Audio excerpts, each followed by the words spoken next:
कुछ टाइम पहले राहुल जी हमारे ऑफिस आए हुए थे। उन्हें हमारा एक प्रोजेक्ट पसंद आया था, तो बात ही बात में मैंने उन्हें बताया कि ये जो हमारा प्रोजेक्ट है ये रेरा रजिस्टर्ड है। तो रेरा रजिस्टर सुनते ही उन्होंने थोड़ा मुस्कुराया और उनका कहना था कि जब यह प्रोजेक्ट रेरा रजिस्टर्ड है तो यह लीगली काफ़ी अच्छा प्रोजेक्ट होगा।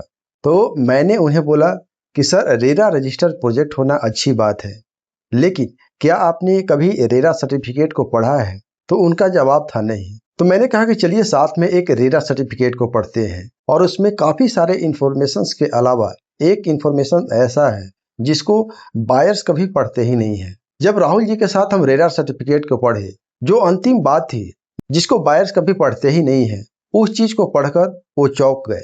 तो हमें लगा कि क्यों ना इस पे हम एक वीडियो बनाएं और उन सारे लोगों को, उन सारे इन्वेस्टर्स को इस चीज को जानकारी दिया जाए। तो चलिए हम आगे इस वीडियो में स्क्रीन शेयर करके एक्चुअल में जो रेरा रजिस्ट्रेशन सर्टिफिकेट होता है उसको हम आपको दिखाने वाले हैं, और हम एक एक करके पढ़ने वाले हैं कि उस रेरा सर्टिफिकेट में क्या क्या रहता है और वह इम्पोर्टेंट क्लॉज क्या है जिसको हर बायर को पढ़ना चाहिए। तो आप वीडियो में बने रहे, और जो इम्पोर्टेंट क्लॉज है उसको हम अंत में डिस्कस करने वाले हैं।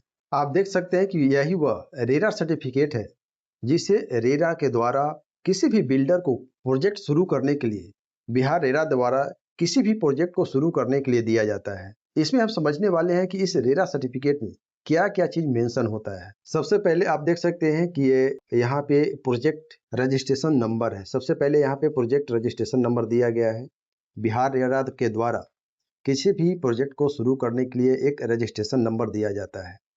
तो सबसे पहले प्रोजेक्ट रजिस्ट्रेशन नंबर आप देख सकते हैं, बी रेरा P12464, इस तरह का नंबर दिया गया है।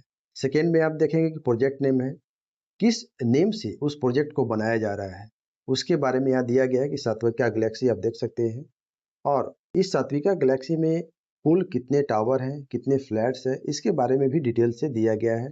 टावर 1, टावर 2, टावर 3, टावर 4, और प्रत्येक टावर में कितना कितना फ्लैट होने वाले हैं। EWS टावर के बारे में भी दिया गया है। तो यहाँ से आपको इस चीज़ का जानकारी मिल जाता है। आगे आप देखेंगे एड्रेस, ये आप देख सकते हैं कि एड्रेस है। एड्रेस जो कि प्रोजेक्ट कहाँ पे बनने वाला है उसके बारे में दिया गया है। वहाँ पे आप देख सकते हैं कि प्लॉट नंबर भी मेंशन किया गया है और खाता नंबर भी मेंशन किया गया है। तो उसका डिटेल भी आपको, प्रोजेक्ट का डिटेल, प्रोजेक्ट का लोकेशन डिटेल भी आपको यहाँ पे मिल जाता है। अब नंबर 1, फिर जब आप नीचे आएंगे तो नंबर 1 में देखेंगे कि यहाँ पे पार्टनरशिप सात्विका नेक्स्ट जोन एम्पायर जो इस प्रोजेक्ट को बना रहा है उसका ऑफिस कहाँ पे है। ऑफिस आप देख सकते हैं कि बोरिंग रोड में है। ऑफिस का एड्रेस यहाँ पे दिया गया है। इसके बाद हम लोग और नीचे आएंगे, आप यहाँ पे देख सकते हैं कि सेक्शन सी में बैंक डिटेल के बारे में दिया गया है, जो कि SBI ने इस प्रोजेक्ट को अप्रूवल दिया हुआ है, और उनका ये बैंक अकाउंट नंबर है, IFSC कोड है।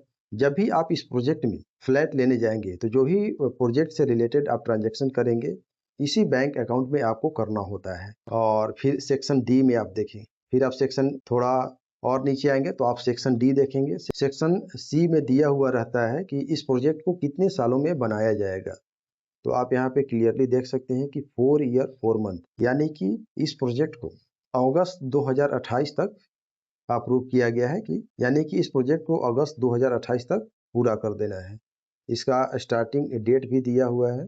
इस प्रोजेक्ट को स्टार्ट कब किया गया है उसका डेट भी रहता है, देख सकते हैं यहाँ पे अप्रैल 2024, और इसका एंडिंग डेट अगस्त 2028 है, यानी कि इस प्रोजेक्ट को 4 साल 4 महीने में बनाकर हैंड ओवर करना है। जब आप और नीचे आएंगे तो आप यहाँ पे देख सकते हैं कि प्रोमोटर शेयर है। प्रोमोटर शेयर का मतलब है कि जिस लैंड पे यह बिल्डिंग बनता है, लैंड ओनर और प्रमोटर जो बिल्डर है उनके बीच एक एग्रीमेंट होता है। एग्रीमेंट के तहत यह डिसाइड होता है कि कितने फ्लैट बिल्डर के पक्ष में जाने वाले हैं और कितने फ्लैट लैंड ओनर के हिस्से में जाने वाले हैं। तो आप देख सकते हैं कि यहाँ पे प्रमोटर शेयर है, प्रमोटर को कौन कौन सा फ्लैट दिया गया है, कितना फ्लैट दिया गया है, टावर 1 में उन्हें कितना फ्लैट दिया गया है, टावर 2 में, टावर 3 में, सारी चीज़ों का यहाँ पे डिटेल आप देख सकते हैं। और उसके बाद आप यहाँ पे देख सकते हैं कि लैंड ओनर शेयर, उनका भी सारा चीज मेंशन रहता है कि आपको कौन सा फ्लैट बनाकर दिया जा रहा है। इसी के जस्ट नीचे में आप देख सकते हैं कि सेकेंड नंबर का पॉइंट, यही वो पॉइंट है जिसके बारे में हम आपको विशेष रूप से बताना चाह रहे थे। इसको हम पहले आपको पढ़कर बता देते हैं कि this registration is being granted based on the information and documents furnished by the promoter and the authority bears no responsibility for the authority of the same. In case the promoter submitted a false or invalid document or credentials, it may lead to the cancellation of registration of the project by the authority. Registration granted cannot be construed as evidence in respect of right, conversion of land, use title or interest of the plot over which plan is approved. इसका मैं simple सा उत्तर आपको बता दूं कि जो भी यह डॉक्यूमेंट बिल्डर को दिया जा रहा है, इस बेसिस पर दिया जा रहा है कि उस बिल्डर ने जो रिक्वायर्ड डॉक्यूमेंट्स है उसको सबमिट किया हुआ था। और यहाँ पे रेरा ने इस चीज़ का मेंशन किया है कि हो सकता है बिल्डर के द्वारा कोई फॉल्स डॉक्यूमेंट भी सबमिट किया जा सकता है।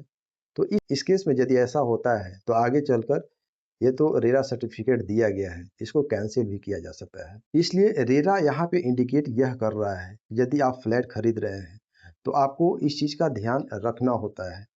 जिस लैंड पे इस बिल्डिंग को बनाया जा रहा है उस लैंड का टाइटल आप जरूर चेक करवा लें, क्योंकि रेरा ने ऑलरेडी इस चीज़ की जांच कर चुका है। फिर भी आपको इस चीज़ का ध्यान रखना है कि जब भी आप फ्लैट लेने जा रहे हैं तो आपको लैंड का टाइटल जरूर चेक करवा लेना चाहिए। इन सारी इंफॉर्मेशन की वजह से ही मैंने सोचा कि ये इन्फॉर्मेशन केवल राहुल जी के पास नहीं रहनी चाहिए, उन सारे बायर्स, उन सारे इन्वेस्टर्स के पास जानी चाहिए जो रियल एस्टेट में निवेश करते हैं और फ्लैट की खरीदारी करते हैं। तो अगर आप भी फ्लैट खरीदने के लिए सोच रहे हैं तो रेरा रजिस्टर्ड प्रोजेक्ट होना मस्ट है, और साथ ही साथ आपको रेरा सर्टिफिकेट जरूर पढ़ लेना चाहिए कि उसमें इंपॉर्टेंट क्लॉज क्या है। और आपको यहाँ पे याद रखना है कि केवल रेरा सर्टिफिकेट को पढ़कर ही उस बेसिस पर आपको फ्लैट खरीदने का निर्णय नहीं ले लेना है। आपको यह भी देखना होगा कि उस प्रोजेक्ट का अप्रूव्ड मैप कैसा है, उसका लैंड टाइटल कैसा है, एग्रीमेंट फॉर सेल में किन किन चीज़ों को मेंशन किया गया है और बिल्डर का रेपुटेशन कैसा है। अगर आपको यह वीडियो अच्छी लगी हो तो अपने परिवार और दोस्तों के साथ जरूर शेयर करें। अगर आप भी पटना में फ्लैट लेना चाहते हैं या रेरा सर्टिफिकेट के बारे में अच्छी तरह से जानना चाहते हैं तो हमें कमेंट करें या मुझसे संपर्क कर सकते हैं। मैं हूं मिथिलेश कुमार, मिलते हैं अगले वीडियो में।